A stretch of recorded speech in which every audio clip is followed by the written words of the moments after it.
Good morning. Hey, if you're a regular here, we're really glad you're here. And if you're a visitor here, we're very glad that you're here as well. We've got several people gone, as Patrick and Presley showed. We still got the almost 40 people in Mexico. They come back late tonight.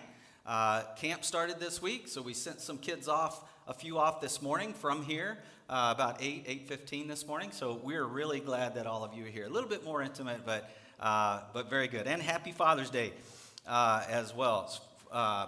Now, for Father's Day, my family all left yesterday, left town.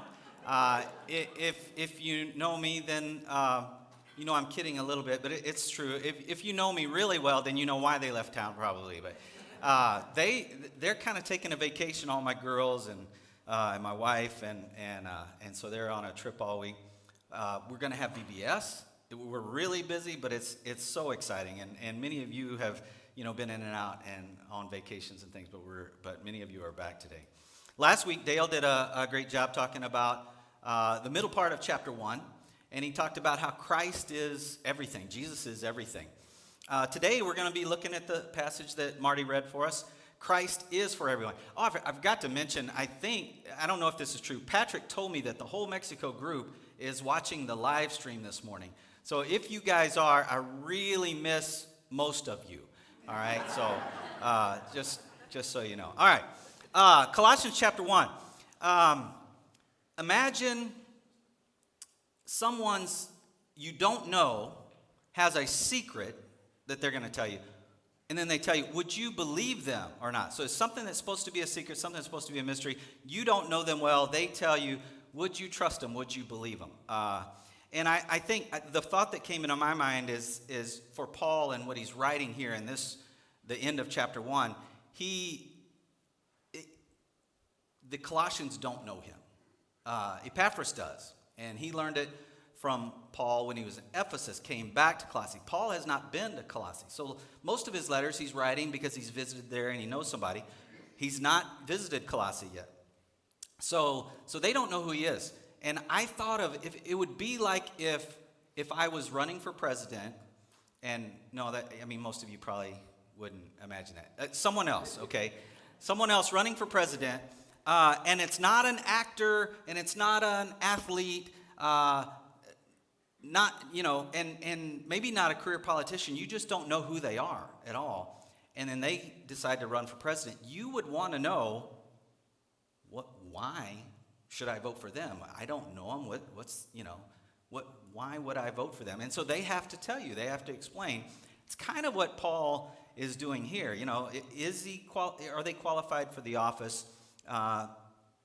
And just as Paul in this part, this is a minor point in this section. He's explaining his sufferings, his servant, why he serves the church. He's trying to tell them, I am an apostle. This is why I have some authority to tell you what I think, you guys should do. And Patrick, 2 weeks ago, let us know that, a problem had arisen among them, and that's kind of why he's writing the letter.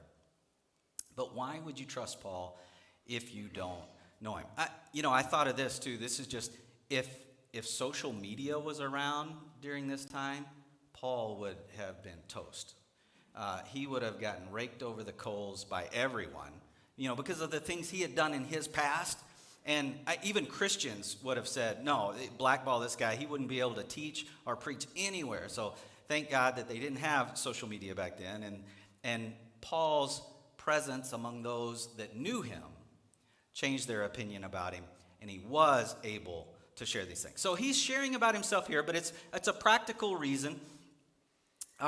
This is something that they did in Paul's time. If they get up and speak, then they want to say some of their credentials. And everything he says is the truth in this passage, but is it the whole truth? And I guess what I mean by that is something that we forget.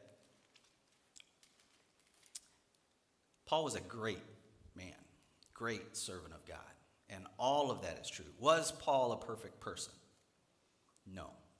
And I know that ministers today were never put on the same level as Paul, but sometimes you think we're a lot better than we are. Our real lives, we still make mistakes. We still have struggles within our own family. Paul does too. One of the things I think of is on Paul's first missionary journey. Paul and Barnabas went. They took John Mark with them. And John Mark left in the middle of the trip and went home. And so when they were getting ready for the second missionary journey, Paul was like, nope, he can't go. I'm not taking him. Barnabas was the one who was like, yeah, I want him to go. And they had such a sharp disagreement that they went separate ways. And Paul took Silas and Barnabas took John Mark, and they went different ways. And I'm just thinking, man, if I lived back then, I know I would have been a friend of Barnabas, but I'm not sure I would have been a friend of Paul. He was driven. He did awesome things, but, there was probably some personality things about him that, you maybe weren't sure about or that you may not have been drawn to. So Paul is talking about himself and his reasons for his apostolic authority, and to these people he doesn't know. Doesn't mean he's perfect, but it does mean he's in a position. And what he shares shows that as well. So 2 Timothy 4:11, I do want to mention, because this is later in Paul's life, after the breakup with John Mark. No, I'm not taking him. He tells Timothy, only Luke is with me. Bring Mark with you when you come, for he will be helpful to me in my ministry. So Paul realized he made a mistake. He realized that he was too hard on John Mark. And over the next several years of ministry and seeing John Mark do that and be with Barnabas, and he's like, okay, Mark is helpful to me. And so he's like, his whole attitude changed about John Mark. So Paul was wrong about John Mark. He recognized it, and you kind of see that in his life. If someone tries to tell you something that you may not know, you may not trust, it's a mystery, it's a secret, and you're wondering not to believe them, then you're going to either base your trust on their reputation. Maybe somebody you really know really well and trust really well says that you should listen to them, or you've seen that in their life. They have served you. They have lived among you. They have shown love. They prayed for you. They've done all these things. Their actions have proven how they feel about you. And that's kind of what Paul, so in many of Paul's letters, his actions have proven his relationship with them. In this case, it's more, hey, listen to Epaphras. Listen to the other things you know about Paul. Paul should be listened to here. Scott McKnight says about Paul's mission and vision for the Colossians, he said it begins and ends with King Jesus. That's why Patrick chose this theme, Christ is for all. And it begins and it ends with King Jesus. We've seen that in the passages like Dale did last week. And you'll also see it in chapter 2, verses 8 through 10. I won't talk about that because somebody else is going to do that in a couple of weeks. Paul starts off this first chapter talking about the people of Colossae. Then he spends most of the chapter talking about Jesus. And then this last section, he talks a little bit about himself and his ministry, but more about Jesus. It's almost like Paul is trying to exaggerate the importance of Christ, and he can't. It's like whatever you imagine, whatever you think of as far as Christ's importance in our lives and in our ministry and in salvation, you just can't, no matter what you say, it's not going to be an exaggeration. So that middle passage that we've read, most of this chapter and elsewhere in Colossians, I think that's what Paul is doing. Verse 24. So we'll look at that, where we started for this week. Paul says, I am glad when I suffer for you in my body, for I am participating in the sufferings of Christ that continue for his body, the church. Paul talks a lot about suffering right here. 2 Corinthians chapter 11, we'll read this passage because if you don't know or don't remember everything that Paul has suffered, this is a good example. When he's talking about suffering, he says, are they servants of Christ? I know I sound like a madman, but I have served him far more. I have worked harder, been put in prison more often, been whipped times without number, faced death again and again. 5 different times the Jewish leaders gave me 39 lashes. 3 times I was beaten with rods. Once I was stoned. 3 times I was shipwrecked. Once I spent a whole night and a day adrift at sea. I have traveled on many long journeys. I have faced danger from rivers and from robbers. I have faced danger from my own people, the Jews, as well as from the Gentiles. I have faced danger in the cities, in the deserts, and on the seas. And I have faced danger from men who claim to be believers, but are not. I have worked hard and long enduring many sleepless nights. It's that experience that is enabling Paul to then tell the people that don't know him in Colossae, hey, here's kind of my credentials. Here's my experience. Here's what I have done to serve the church. And so please listen. He's not trying to lift himself up, because if you look at the broader context, his focus is on Jesus Christ. And later, even in the passage today, his focus is on Jesus Christ. So he's just kind of just trying to say this is how much I care about the church. All right? This is why I serve. I love Christ. I love the church, his church. This is what you guys mean to me. Please listen to what I have to say. And these instances are not the only ones Paul suffered. Read through Acts and see how many times he was persecuted verbally, he was persecuted physically, all those ways that he mentioned. And you're overwhelmed. And then you think, oh, man, I haven't suffered anything compared to Paul. All right, let's move on. Verse 25. Paul says, God has given me the responsibility of serving his church by proclaiming his entire message to you. It's interesting that Paul feels like it's a responsibility, and it's not just because he's an apostle.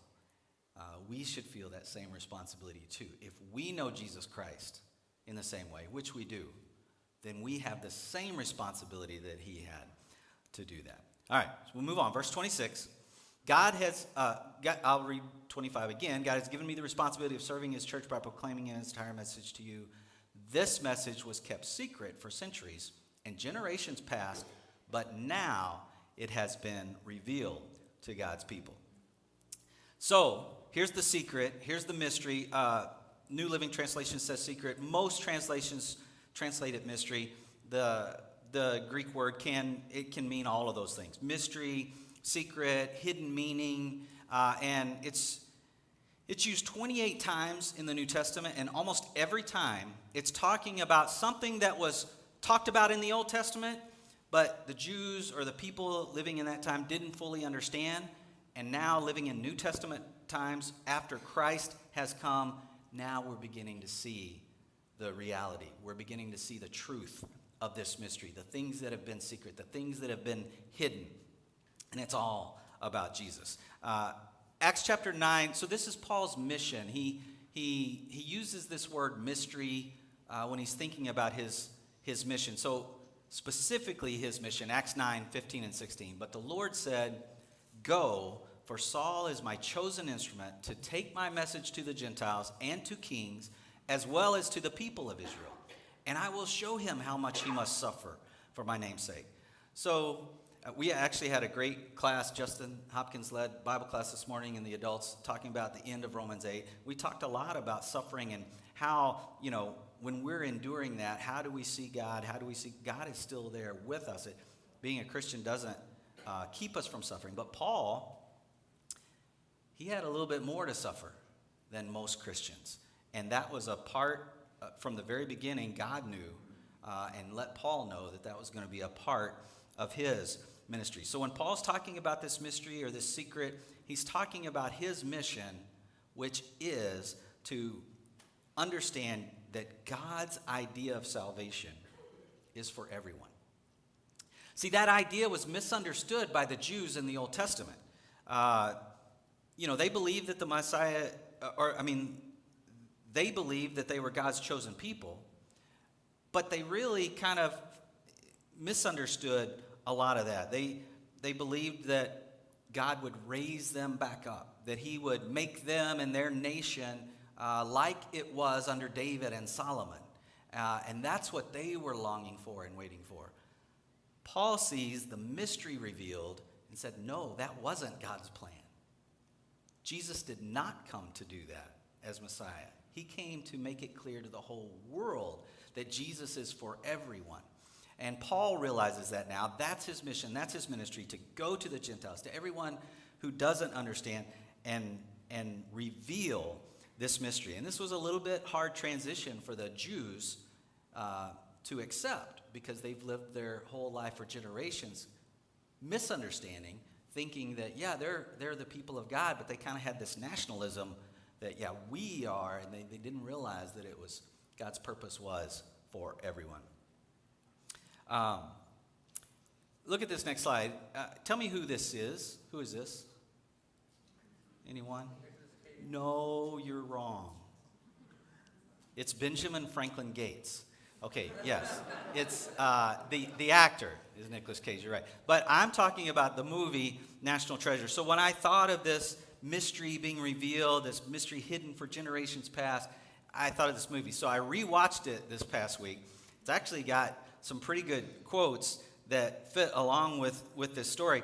For Paul, living in the first century, growing up as a Jew, knowing the Old Testament, he kind of misunderstood it too. And he persecuted these Christians, and he didn't accept Jesus as Messiah because it didn't fit in with what he thought. And maybe there was a little nationalism going on there for him too. But now, because of Jesus Christ, it's all been made clear to him. This long mystery, decades old, has been revealed. It goes all the way back to Genesis chapter 12 and Abraham, the promise to Abraham. So he's seeing this secret mystery. So let me give you a couple of quotes from the movie. This one, the Freemasons believed the treasure was too great for any one man. It's mentioned a couple of times in the movie. And, Nicolas Cage, Benjamin Franklin Gates, had this character that was like, I'm looking for this thing, but I'm not looking for this treasure for selfish reasons. Treasure belongs to everyone. It's too great for any one man. That's what Paul is understanding. This treasure that we have in Jesus Christ is too great for any one person or any one group of people. It was meant to be shared by everyone. And then at the end of the movie, they found the treasure. Benjamin Franklin calls the FBI guy, Sandusky. This next slide, you'll see the picture of them. And he gives this quote in trying to explain himself. He said, there's thousands of years of world history down there, and it belongs to the world and everybody in it. And they're having this conversation, where the FBI agent says, you don't understand what a bargaining chip is, right? There's this treasure down below him that he found that is worth billions and billions of dollars. And he's like, Benjamin Franklin Gates is like, it's world history. It's for everyone. Everyone needs to share in this. I don't even necessarily want to keep it. And then he says, I just want to stay out of jail and stuff. But you can rewatch the movie. But this is how the gospel is for us. I mean, it is for the whole world. Thousands of years of world history. This is what Paul's saying. It started with Abraham in Genesis 12. It goes through the Old Testament. It comes to the New Testament. And now the mystery has been revealed. And Paul is saying, that is my mission. Verse 27 of Colossians 1 emphasizes the points that Paul has just made. He says, for God wanted them to know that the riches and glory of Christ are for you Gentiles too. And this is the secret. Christ lives in you. This gives you assurance of sharing in his glory.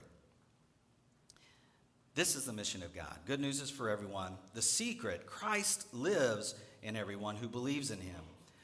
Jesus is the power that is in you. You can try to serve God on your own strength without Christ living in you, and you're going to fail. All the strength you can muster, all the energy you can muster, you're going to fail. You'll bounce between burnout actually, I started reading this book this week called The Crucifixion of Ministry. And there's a couple of quotes that kind of talk about that. So let's look at that. Andrew Purves wrote this book, The Crucifixion of Ministry. And he has this quote, if Jesus is properly understood to be nothing more than a continuing moral influence, then it is up to us to actualize and achieve everything in faith, life, and ministry. What he's saying, if you read the broader context, he's not saying that is a proper understanding of Jesus. He's saying if this is what you think a proper understanding of Jesus is, that he's just a moral influence, then it's up to us. It depends on us and our power and our energy, and then we're supposed to do everything we can. And he said, what happens is you bounce between guilt and burnout.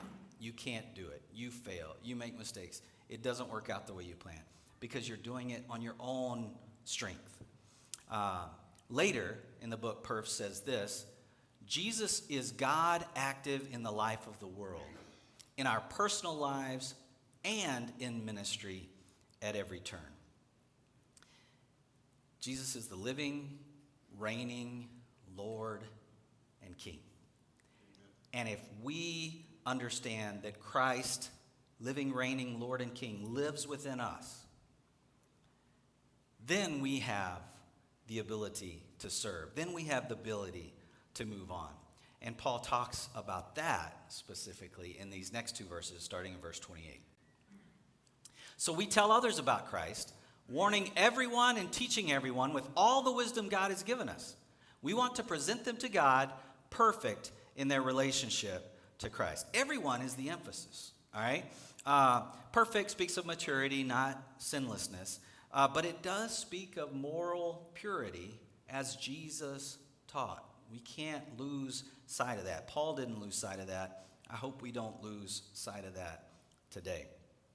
And then in verse 29, he says, that's why I work and struggle so hard. So he's saying we, and then he comes back to first person, and he gets a little more passionate and intimate, and he says, that's why I work and struggle so hard for the church and serving the church.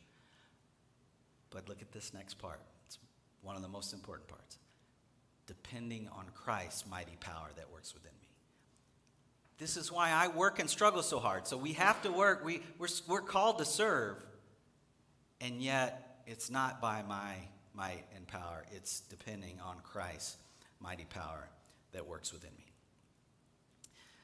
So again, Paul's sharing this, but it's about Christ. It's not about himself. You see it again in 2 Timothy chapter 2, 8 through 10. Paul's writing 2 Timothy near the end of his life. He's about to die. He knows it. And he says this to Timothy, always remember that Jesus Christ, a descendant of King David, was raised from the dead.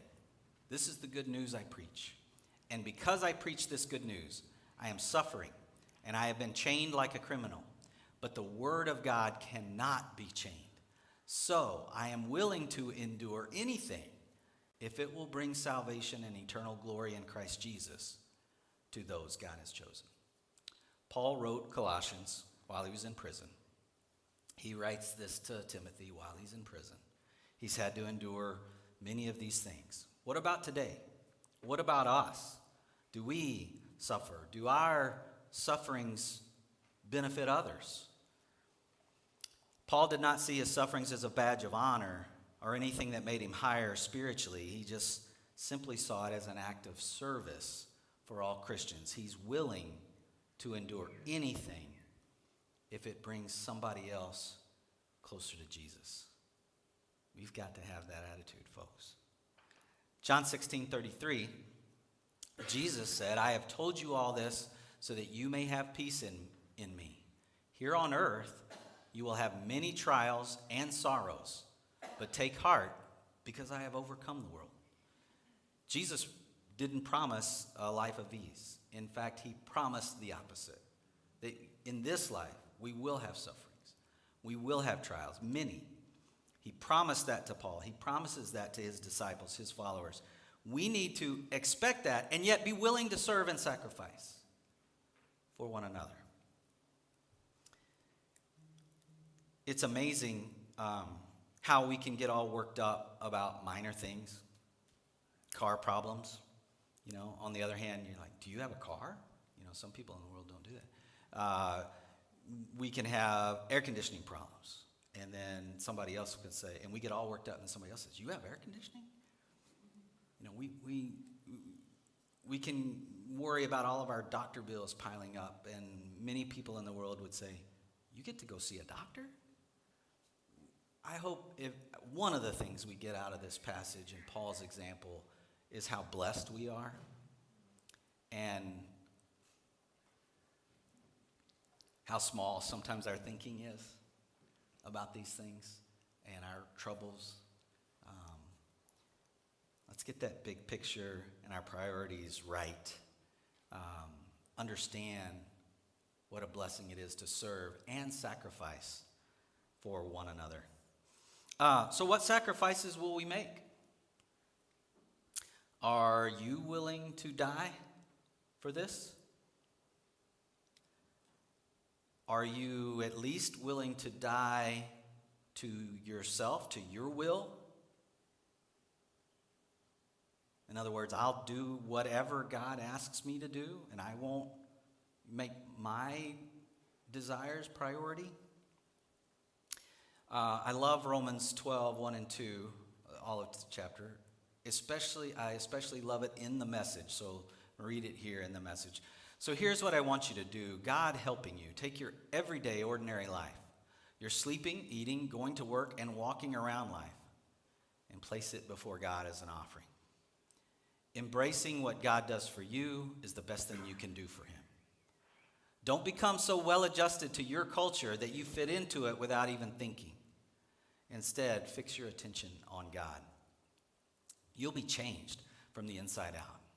Readily recognize what he wants from you and quickly respond to it. Unlike the culture around you, always dragging you down to its level of immaturity, God brings the best out of you and develops well-formed maturity in you. This is what Christ is saying. It's what Christ said in his letter to the Romans, which again is one of these churches that he hadn't visited. And this is what he's saying in his letter to the Colossians. I want you guys with your struggles and with the problems that have arisen to grow and mature in Christ. And here's how you do it. You learn to serve.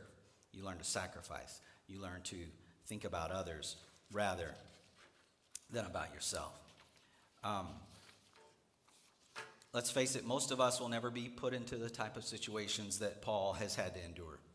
But we still need to make sacrifices. Most of the time we have so many things available to us that we can't experience them all anyway. So what will you drop? What will you let go? What will you put away and not pursue to give you more time to serve Jesus Christ and his church? Okay, so if we're going to apply this lesson, Colossae was a young church, what's now Western Turkey. There are a few Christians there today. There's not a large Jewish presence that, is calling Christians to contend, pulling them back to the old way. That's a lot of this context. So how do we apply this message, Colossians chapter 1, this part of it, to our lives, 21st century America? One of the things that I am really happy for is that Holy Spirit works through Paul. He writes this letter to the Colossians. It's inspired. They read it. They understand. And then they can decide what it means for them. And you know what? We can do the same thing 2,000 years later. We can read this letter to the Colossians. And the Holy Spirit that lives within us, that lives within you, can decide, okay, God, what do you want me to do? What is it you want me to do right now? Matthew 16:24 says this. Then Jesus said to his disciples, if any of you wants to be my follower, you must give up your own way, take up your cross, and follow me. I skipped something that I think is really important. So if you could go back a slide.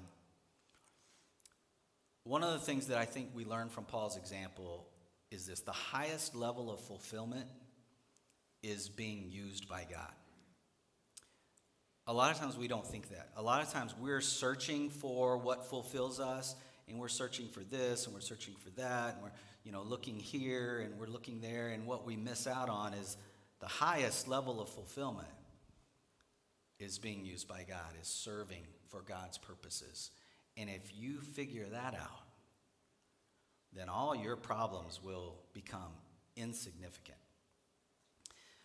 So that's why Jesus said, you've got to give up your own way.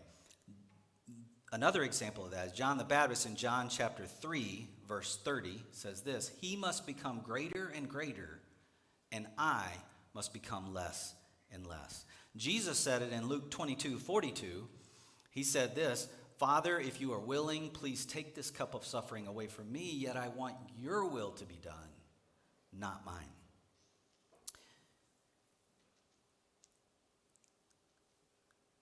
Take a moment to consider if this is the way we as followers of Jesus think today. This is what Jesus said. This is what Paul did.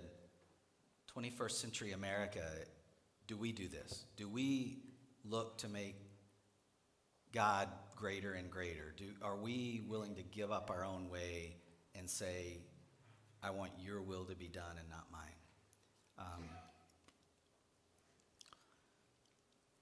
It changes things. When I have done well in my life, it's because I was surrendered to God's will. And when I have not done well in my life, it's because I wasn't totally surrendered to God's will, and I was thinking more about my own. It just kind of seems to work out that way. Do we see the church as something we are to sacrifice ourselves for? Or do we tend to see the church as an institution that is supposed to bless us? Many people today go to churches because they want to be blessed. They want to receive a blessing. They want to be encouraged. And they look, it's almost like they're consumers looking for that. And that is not the biblical idea. The biblical idea is to serve one another. Look around you. These are the people that you are to sacrifice for. These are the people that you're to serve. We're not here to look and see what did I get out of today? We're look at what other people need, and then we give up our own way and we sacrifice for them. We're used by God, and that's what brings fulfillment. I'm going to invite the praise team back up, I think. Yeah, let's go ahead. Come on back up. I'm going to finish with this passage, 2 Timothy chapter 4, 6 through 8. Shows how Paul believed he had finished his mission and finished his task. So again, he writes 2 Timothy at the end of his life. He knows he's about to die, and he says this: "As for me, my life has already been poured out as an offering to God. The time of my death is near. I have fought the good fight. I have finished the race, and I have remained faithful. And now the prize awaits me, the crown of righteousness, which the Lord, the righteous judge, will give me on the day of his return. And the prize is not just for me, but for all who eagerly look forward to his appearing." We should have the same heart as Paul has. We should have the same mission. We have the same mission. Are we fulfilling that mission in the same way? Last week, I went to Tennessee. Daughter was college orientation. My son, who lives down there, I went with him to his church Wednesday night. And the preacher has this unusual, well, maybe not unusual tradition. You know how some sports teams have a motto like up above the wall when they're leaving out for their event, whatever it is, and it's some motto and they slap it, it's like to remember. He has painted on the stage, it's kind of a larger church, and he comes backstage, and right before he comes out to speak, he had painted on the wall this quote: "Lord, I am your servant. Spend me at your pleasure."